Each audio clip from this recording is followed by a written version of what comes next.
Pois bem, meus queridos, vamos prosseguindo aqui no segundo vídeo desta série,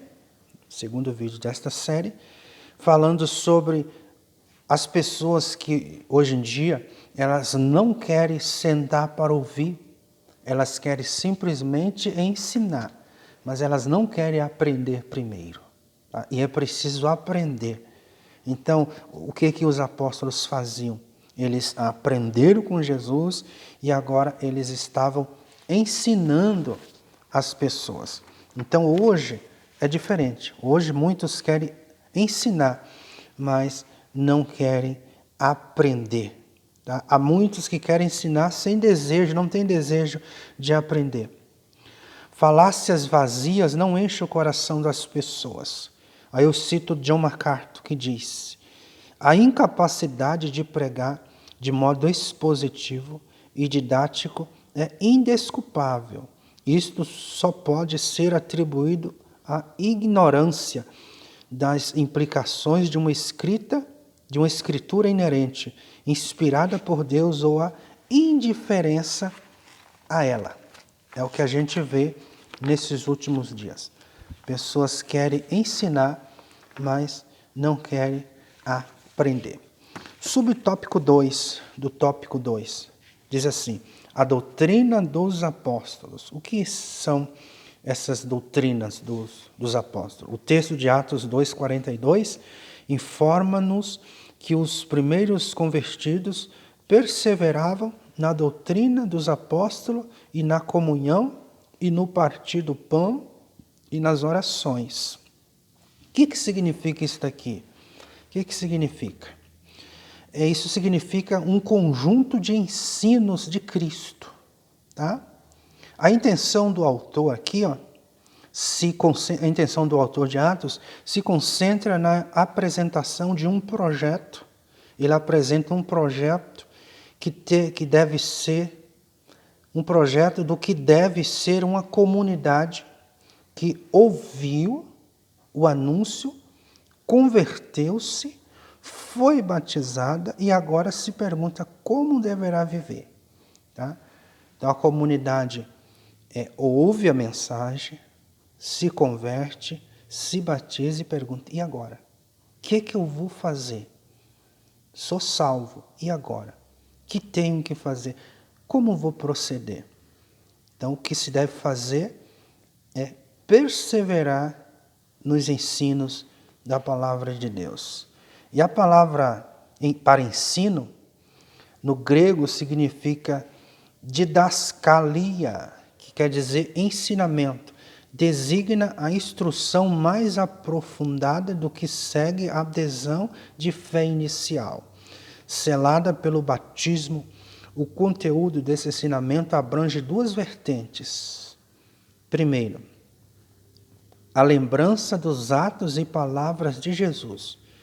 Então as pessoas vão se lembrar dos atos e das palavras de Jesus. E também a releitura de toda a Bíblia na perspectiva de Jesus. Então não esqueça, cada vez que você lê a Bíblia, você precisa ler na perspectiva de Jesus.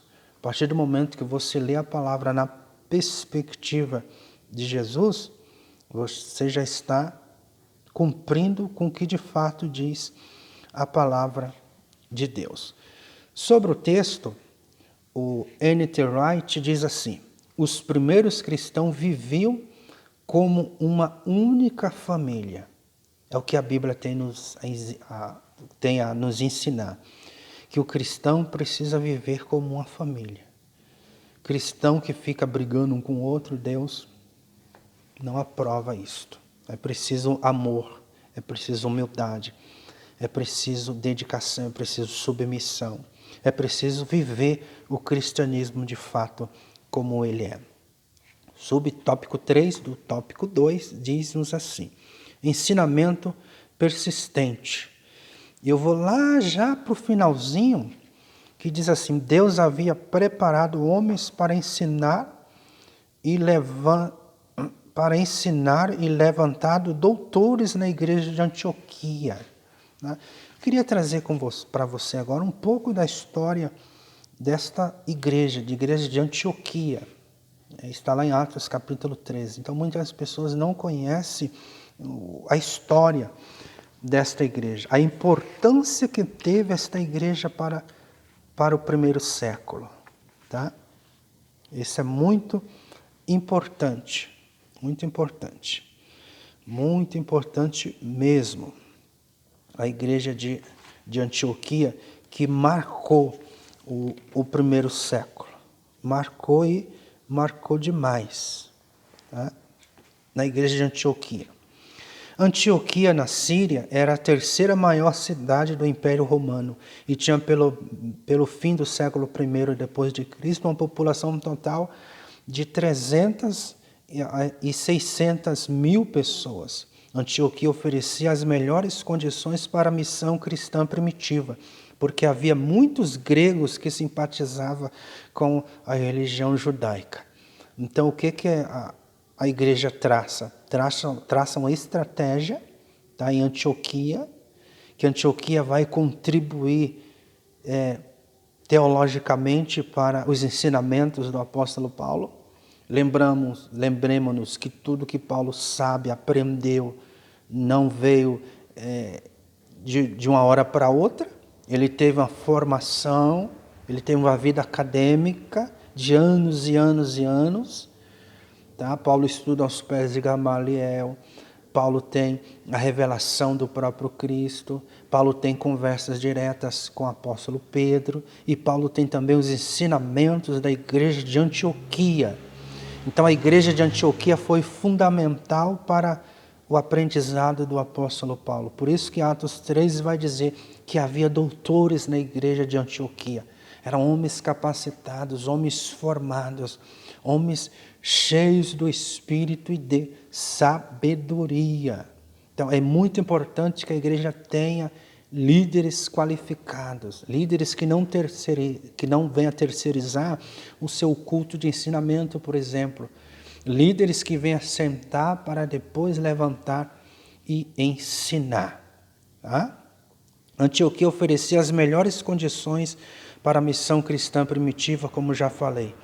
Antioquia foi de fato a matriz da teologia de Paulo. Ali Paulo não apenas foi fundamentalmente iniciado na fé cristã, como também todos os conceitos centrais da teologia paulina surgiram já em Antioquia. Antioquia também se deu o desenvolvimento importante para o cristianismo. Eu queria que você estudasse sobre esta igreja, sobre a história da igreja de Antioquia. E você muito vai se alegrar. Passamos agora para o tópico 3, que diz-nos assim: a importância do dom ministerial de mestre. A importância. Uma necessidade da igreja, uma necessidade urgente da igreja. Esse é o subtópico 1. Uma necessidade urgente da igreja. Para o ministério de ensino ser eficaz na igreja local, para o ministério de ensino ser eficaz na igreja local, é preciso haver pessoas vocacionadas. Então, a obra de Deus se faz com pessoas vocacionadas, com pessoas qualificadas. Tá? Preciso fazer a obra de Deus com pessoas qualificadas. Deus concedeu à sua igreja mestres e é preciso que ela invista neles também. Há muitas igrejas hoje em dia que tratam o teólogo, desculpa a expressão, como um lixo. Tem muitas igrejas hoje em dia que não estão nem aí para os anos de formação de um teólogo. Muitos teólogos hoje estão enfrentando luta não lá fora, não contra Satanás, mas dentro da própria igreja. Há um espírito de inveja tão grande hoje em muitas igrejas que a pessoa tem que estudar a palavra, mas estudar escondido. Tamanha inveja que existe no meio da igreja, de muitas igrejas hoje. Então, o que a igreja local precisa fazer? Investir nestas pessoas, honrar estas pessoas, cuidar destas pessoas, amar essas pessoas, porque essas pessoas passaram anos e anos estudando a palavra de Deus, se preparando, se qualificando para ensinar a igreja. mas isso não tem acontecido em muitas igrejas por aí, tá? Este dom do Senhor é para a igreja amadurecer em todas as dimensões da vida cristã, ao mesmo tempo em que desmascara os falsos ensinos.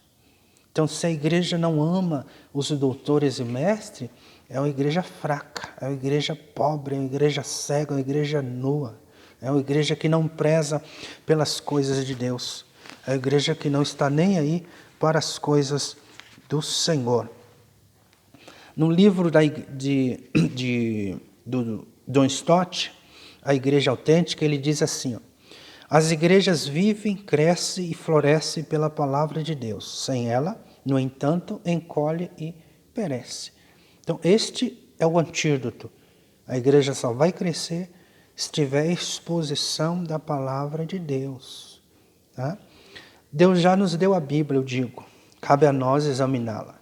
Sobre a incoerência de alguns líderes obreiros, disse o Russell Shedd. Ele diz assim, ó, se o líder é escolhido considerando-se os critérios de Deus e os valores bíblicos, se o líder é escolhido desconsiderando-se os critérios de Deus e os valores bíblicos, o grupo e seus propósitos serão postos em perigo. Tá? Vai ser posto em perigo. Se o líder é escolhido sem observar os propósitos da palavra de Deus. O subtópico 2 fala sobre a responsabilidade de um discipulado contínuo. E o autor aqui vai dizer, o comentarista, melhor dizendo, vai dizer que discipulado não é aquele momento que o novo convertido passa para descer as águas de batismo, não. Ele vai dizer que o discipulado é um crescimento contínuo. É um crescimento contínuo. E é um aprendizado, ele vai dizer aqui, ó, é um aprendizado diário, permanente e contínuo, tanto para quem é discipulado quanto para quem está discipulando. Então, não só o discipulado cresce, mas o discipulando também cresce na graça e no conhecimento do nosso Senhor e Salvador, Jesus Cristo. Então, a igreja precisa viver este momento. A igreja precisa viver este momento importante. A pregação e o ensino são importantes. A pregação e o ensino são tão importantes que a única qualidade do presbítero no que se refere às habilidades ou funções é que ele seja apto para ensinar. A gente vê em muitos lugares por aí o oposto. A gente vê muitos lugares por aí que o presbítero ele não tem habilidade para o ensino e não quer buscar qualificação. A gente vê por aí muitos pastores que não têm habilidade de ensinar o seu rebanho. E a igreja precisa de obreiros qualificados que venham ensinar o teor da palavra de Deus. Portanto, se a igreja quiser adquirir saúde espiritual, a pregação deve voltar a seu devido fundamento bíblico. Então, a igreja precisa voltar a este fundamento bíblico que são os ensinamentos da palavra do nosso Deus.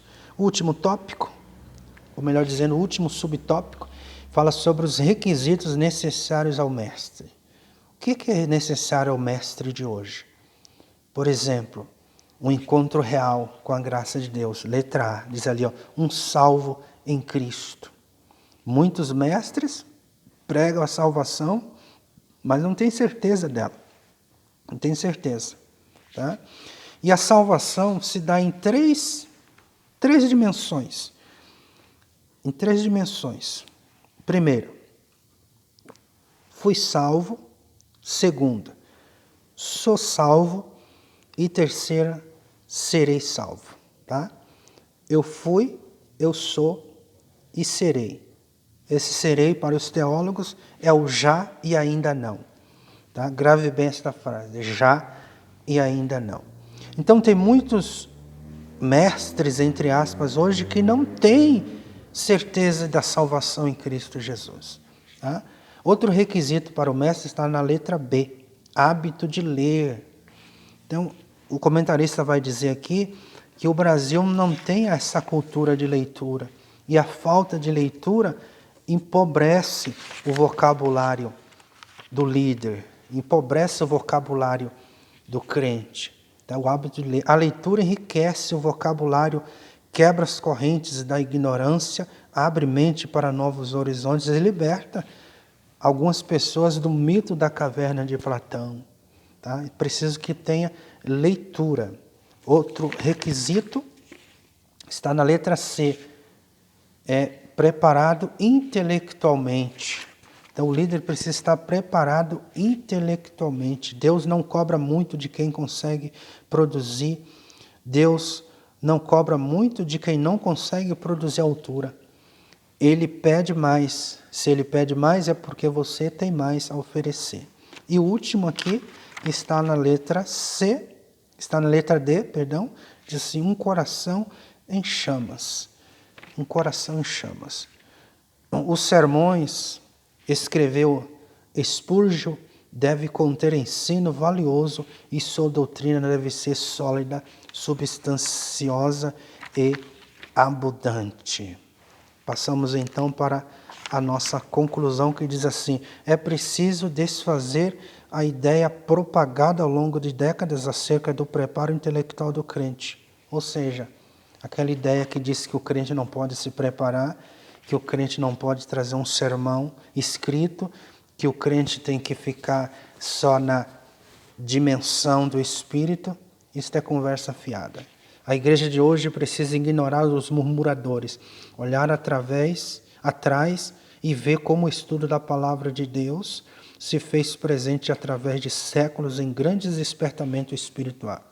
Negligenciar este conceito é abrir uma cova e enterrar o que há de mais precioso, os tesouros do conhecimento. Que Deus te abençoe poderosamente. E se você gostou desses 2 vídeos, que eu dividi em 2 partes, por causa de ser um pouquinho longo, compartilhe esses vídeos. Nos ajude a divulgar este canal. Que Deus te abençoe em nome de Jesus. Amém.